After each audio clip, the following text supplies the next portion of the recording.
Welcome back Aisha's കിച്ചണിലേക്ക് എല്ലാവർക്കും സ്വാഗതം. ഇന്ന് ഒരു സ്പെഷ്യൽ ഫിഷ് ഫ്രൈ റെസിപ്പിയായിട്ട് ഷെയർ ചെയ്യുന്നത്. ഒട്ടുമിക്ക പേർക്കും ഈ ഒരു മീൻ കഴിക്കാൻ ഇഷ്ടമുണ്ടാവില്ല, കാരണം അതിൽ മസാല പിടിക്കില്ല, അല്ലെങ്കിൽ അത് ഫ്രൈ ആക്കുന്ന രീതിയിലല്ലായിരിക്കും അത് ഉണ്ടാക്കുന്നത്. അപ്പോൾ ഈ ഒരു മീൻ, അതായത് നമ്മുടെ നാട്ടിൽ പടമാന്തൾ, വലിയ മാന്തൾ, ഇവിടുത്തെ കറുത്ത സോൾ ഫിഷ് എന്നൊക്കെ പറയും. അപ്പം ഈ ഒരു മാന്തൾ എങ്ങനെയാണ് തയ്യാറാക്കി എടുക്കേണ്ടതെന്ന് നോക്കാം. ഓക്കെ, അപ്പോൾ നമുക്ക് റെസിപ്പിയിലേക്ക് പോവാം. അപ്പോൾ ഈ ഒരു മാന്തൽ, അല്ലെങ്കിൽ മാന്തൽ എന്ന് നമ്മുടെ നാട്ടിലൊക്കെ പറയാം, ചില സ്ഥലങ്ങളിൽ നങ്ങെന്ന് പറയും. നിങ്ങളുടെ സ്ഥലങ്ങളിൽ എന്താണ് ഇതിന് പറയാന്നുള്ളത് താഴെ കമൻറ്റ് ചെയ്യാം കേട്ടോ.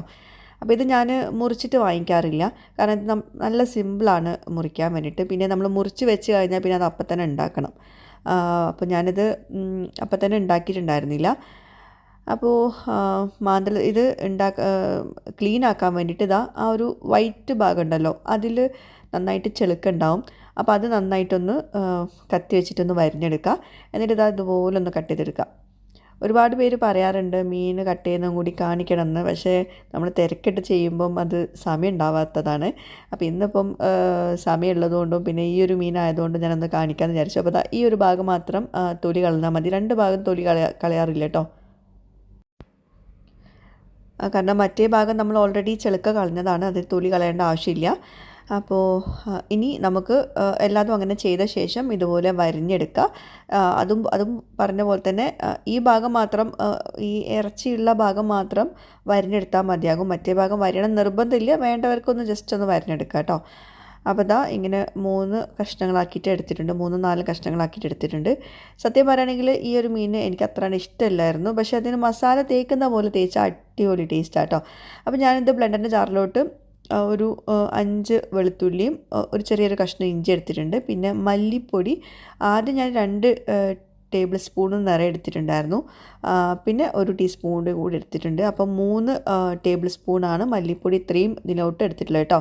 1 ടേബിൾ സ്പൂണ് കാശ്മീരി ചില്ലി പൗഡറും 1/2 ടേബിൾ സ്പൂണ് മഞ്ഞൾപ്പൊടിയും ആവശ്യത്തിന് ഉപ്പും പിന്നെ 3 ടേബിൾ സ്പൂണ് വിനാഗിരി അല്ലെങ്കിൽ ചെറുനാരങ്ങയുടെ നീര് ചേർത്ത് കൊടുക്കുക.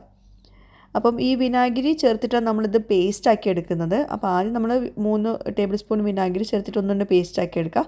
അപ്പോൾ കുറച്ചുകൂടെ വെള്ളം ആവശ്യമുണ്ട്. അപ്പോൾ ഇപ്പോൾ ചേർക്കുന്നത് വെള്ളമാണ്. 1-2 ടേബിൾ സ്പൂൺ വെള്ളം കൂടി ചേർത്തിട്ട് വീണ്ടും പേസ്റ്റാക്കി എടുക്കുക. അപ്പോൾ ഇതാണ് നമ്മുടെ മസാല. ഈ ഒരു മീനിലോട്ട് നമ്മൾ ലൈറ്റ് മാരിനേഷൻ കൊടുത്തു കഴിഞ്ഞിട്ടുണ്ടെങ്കിൽ മീനിൻ്റെ അകത്തൊന്നും മസാല പിടിക്കാത്ത പോലെ തോന്നും. അപ്പോൾ അതുകൊണ്ടാണ് ഞാൻ പറഞ്ഞത് ഇതുപോലെ ഇഞ്ചി കുറച്ച് മതി, വെളുത്തുള്ളി കുറച്ച് കൂടുതൽ എടുത്തിട്ടുണ്ട്. പിന്നെ മല്ലിപ്പൊടി മസ്റ്റായിട്ട് നിങ്ങൾ ചേർക്കണം കേട്ടോ. ഒരു 3 ടേബിൾ സ്പൂണ് എടുത്തിട്ടുണ്ട് മല്ലിപ്പൊടി. ഇത്രയും മീനിലോട്ടാണ് കേട്ടോ. അപ്പോൾ നല്ലോണം അത് പേസ്റ്റാക്കി എടുത്ത ശേഷം മീനിൽ നന്നായിട്ട് തേച്ച് പിടിപ്പിക്കുക കേട്ടോ. ആദ്യം ഞാൻ എല്ലാം കൂടി ഒന്ന് കൂട്ടി കുഴച്ചിട്ട് മിക്സ് ചെയ്തു.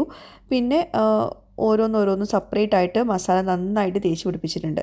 ഞാനൊരു 5-10 മിനിറ്റ് മാത്രമേ ഇത് വെച്ചിട്ടുള്ളൂ. അതിന് ശേഷം ഞാനിത് ഫ്രൈ ആക്കാൻ വെച്ചിട്ടുണ്ട്. ഒരുപാട് നേരമൊന്നും മസാല പുരട്ടി വെച്ചിട്ടൊന്നുമില്ല. പക്ഷേ കണ്ടോ, ഇപ്പം നന്നായിട്ട് മീനിൽ ഈ മസാല പിടിച്ചിട്ടുണ്ട്. ഇനി നമുക്ക് പാന് ചൂടാക്കിയിട്ട് വെളിച്ചെണ്ണ ഒഴിച്ചു കൊടുക്കാം ആദ്യം. അപ്പോൾ വെളിച്ചെണ്ണ നന്നായിട്ട് ചൂടായ ശേഷം മാത്രം മീൻ ഇട്ട് കൊടുക്കാവൂ. അത് പലരും ചെയ്യുന്നൊരു മിസ്റ്റേക്കാണ്. ചൂടാവാണ്ട് നേരെ മീൻ ഇട്ട് കൊടുക്കും. അപ്പം അടിയിൽ പിടിക്കുന്ന പോലെ തോന്നും തൊലിയൊക്കെ. അതുപോലെ ഈ മീൻ ഫ്രൈ ആക്കുന്നത് ഡീറ്റെയിൽ ആയിട്ട് പറയേണ്ടൊന്നും ആവശ്യമില്ല, പക്ഷെ പലർക്കും ഉള്ളൊരു പ്രശ്നമാണ് മീൻ ഫ്രൈ ആക്കുമ്പോൾ അടി പിടിക്കുന്നത് കറക്റ്റായിട്ട് കിട്ടുന്നില്ല എന്നൊക്കെ. അപ്പോൾ അറിയാവുന്നവരെ ക്ഷമിക്കുക ദയവായിട്ട്. അറിയാത്തവർക്ക് ഇത് നല്ലൊരു ഇത് തന്നെയായിരിക്കും, കാരണം എണ്ണ ചൂടാവാണ്ട് മീനിട്ട് കൊടുക്കരുത്. അതുപോലെ ഒരു വശം നന്നായിട്ട് കുക്ക് ചെയ്തിട്ട് മാത്രം തിരിച്ചിട്ട് കൊടുക്കാവൂ. പെട്ടെന്ന് നമ്മൾ മീൻ എണ്ണയിലേക്ക് ഇട്ട പാടന്നെ തിരിച്ചിട്ട് കൊടുത്തു കഴിഞ്ഞിട്ടുണ്ടെങ്കിൽ ആ തൊലി അവിടെ ഒട്ടിപ്പിടിക്കും. അതുപോലെ തന്നെ നോൺ സ്റ്റിക്കിൻ്റെ പാനിലാവുമ്പോൾ നമുക്ക് അത് ഒരു ഗ്യാരണ്ടിയാണ് അടിയിൽ പിടിക്കില്ല എന്നുള്ളത്. നമ്മൾ സ്റ്റീലിൻ്റെ പാത്രത്തിലും വേറെ പാത്രത്തിലൊക്കെ ഉണ്ടാക്കുമ്പോൾ ചിലപ്പം അടിയിൽ പിടിക്കാനുള്ള ചാൻസ് ഉണ്ട്. അപ്പം ഇങ്ങനെ ചെയ്തെടുക്കാം. അതുപോലെ തന്നെ ഒരുപാട് എണ്ണയിൽ ഫ്രൈ ആക്കും ചെയ്യരുത് കേട്ടോ. ഒരുപാട് എണ്ണയിലാകുമ്പോൾ നമ്മുടെ മസാലയൊക്കെ എണ്ണയിൽ പോകും. അപ്പോൾ ഒരു ആവശ്യത്തിന് മീൻ ഫ്രൈ ആക്കാൻ, ഇപ്പോൾ നിങ്ങൾ ഇതിലും കുറച്ച് മീനാണ് ഫ്രൈ ആക്കുന്നതെങ്കിൽ ഇതിലും കുറച്ച് എണ്ണ ചേർത്ത് കൊടുത്താൽ മതി, വെളിച്ചെണ്ണ. പിന്നെ ഞാൻ കറിവേപ്പിലൊന്നും വെളിച്ചെണ്ണയിൽ ഇട്ടിട്ടില്ല, കാരണം എല്ലാതും ഒരേപോലത്തെ റെസിപ്പി കൊടുക്കണ്ടെന്ന് വിചാരിച്ചിട്ട്. ഓൾറെഡി ഞാൻ കറിവേപ്പിലയും വേറൊരു റെസിപ്പി മീൻ ഫ്രൈ ആക്കുന്നതിനെ ഷെയർ ചെയ്തിട്ടുണ്ടായിരുന്നു. ഈ മീൻ ഇങ്ങനെ ഷെയർ ചെയ്യാൻ കാരണം ഇതിൽ ഇഞ്ചി വെളുത്തുള്ളി സെപ്പറേറ്റ് ആയിട്ട് നമ്മൾ പേസ്റ്റ് ആക്കിയിട്ട് എടുത്തിട്ടുണ്ടല്ലോ, അപ്പോൾ അതുകൊണ്ടാണ്. പിന്നെ ഇഞ്ചി വെളുത്തുള്ളി ചേർക്കുന്നതുകൊണ്ട് തന്നെ വേറൊരു കാര്യം ശ്രദ്ധിക്കണം, അത് പെട്ടെന്ന് കളറ് മാറും. അപ്പോൾ അതുകൊണ്ട് തന്നെ നമ്മളൊരു മീഡിയം ഫ്ലെയിമിൽ വെച്ചിട്ട് വേണം മീൻ ഫ്രൈ ആക്കി എടുക്കാൻ വേണ്ടിയിട്ട്. പിന്നെ വളരെ കുറച്ച് ഓയിലിൽ നമ്മൾ ഉണ്ടാക്കുമ്പോഴുള്ള പ്രശ്നം എന്ന് വെച്ചിട്ടുണ്ടെങ്കിൽ മസാല ഇങ്ങനെ കാണുന്ന പോലെ തോന്നും, അതുകൊണ്ട് മീൻ ഫ്രൈ ആവാത്ത പോലെ തോന്നും. ഇത് നല്ല പെർഫെക്റ്റായിട്ട് നമുക്ക് വന്നിട്ടുണ്ട്. നിങ്ങൾക്ക് കാണുമ്പോൾ തന്നെ മനസ്സിലാവും മീനൊക്കെ നന്നായിട്ട് കുക്കായിട്ടുണ്ട്. എന്നാൽ അകത്ത് നല്ല സോഫ്റ്റ് ആയിട്ടും പുറമെ നല്ലൊരു ക്രിസ്പായിട്ടൊക്കെ വന്നിട്ടുണ്ട്. നല്ലോണം മീൻ കുക്കായിട്ടും ഉണ്ട് കേട്ടോ.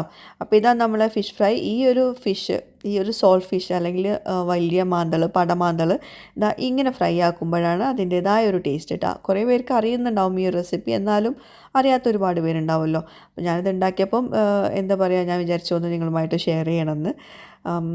അപ്പോൾ ഇത് ഞാൻ ഇങ്ങനെ പച്ചക്കറി ചാറും വെണ്ടയ്ക്കും ഒക്കെയാണ് സൈഡ് ഡിഷ് ഉള്ളത്. ഈ ഒരു കറിയുടെ റെസിപ്പി ഞാൻ വേറെ ദിവസം ഷെയർ ചെയ്യുന്നുണ്ട് കേട്ടോ.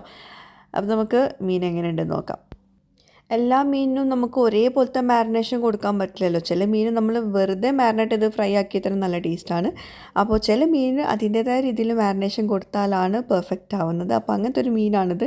അപ്പോൾ ഇത് കഴിക്കാത്തവരുണ്ടെങ്കിൽ എന്തായാലും ഉണ്ടാക്കി നോക്കുക. ഇത് ഇഷ്ടമില്ലാത്തവരുണ്ടെങ്കിലും എന്തായാലും ഈ ഒരു രീതിയിൽ ഉണ്ടാക്കി നോക്കുക. നിങ്ങൾക്ക് എന്തായാലും ഇഷ്ടപ്പെടും. ട്രൈ ചെയ്യുക, ഫീഡ്ബാക്ക്സ് അറിയിക്കുക. പുതിയൊരു വീഡിയോയുമായിട്ട് വ്ളോഗുമായിട്ടൊക്കെ വരുന്നതായിരിക്കും. Bye, thank U.